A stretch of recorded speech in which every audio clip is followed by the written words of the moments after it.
সকাল থেকে শুধু খাওয়া দাওয়া আর খাওয়া দাওয়া, দিদির বাড়ি বা বাপের বাড়ি যখনই আসি সকাল থেকে সারাদিন ধরে শুধু খাচ্ছি আর খাচ্ছি। দেখো সকাল সকাল দিদি বানিয়ে দিয়েছে চাউমিন, আর দেখো এদেরকে নিয়ে খেতে বসে গেছি। আর এদেরকে নিয়ে ফটো তুলবো না তা হয়, ফটো তুলতে তো আমার দারুণ লাগে। আর এই ফটোটা কিন্তু আমার দিদি তুলে দিচ্ছে।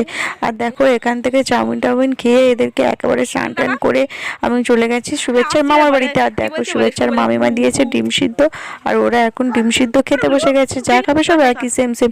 তো তারপরে চিপসও খাচ্ছে, একই চিপস তো নিয়েছে ওদের মধ্যে কেক আর গিফট। এখনকার চিপসে তো শুধু গিফট আর গিফট, তো কেক আর গিফট করেছে সেটাই দেখছে। আর দেখো ফাইনালি শুভেচ্ছারা ওরা খেতে বসে গেছে একসাথে। বাচ্চারা একসাথে খেলে তবু ওদের দেখা দেখি খায়। তো ফাইনালি দেখো মাংস আর মাছ দিয়ে ওদের ডালকে দিয়ে বেশি মেখে দিয়েছি, আর মাছ মাংস অল্প অল্প করে করে ওরা খাচ্ছে। তো যাই হোক এদের দুষ্টুমি তো লেগেই থাকবে। আর আমি ওদেরকে নিয়ে তিনজনকে নিয়ে শুয়েছি, যাবো এবার মেলার ভিডিও থাকছে পরে। আর এরা যা দুষ্টুমি করছে, এরা কিন্তু ঘুমাবে না, নামে এদেরকে নিয়ে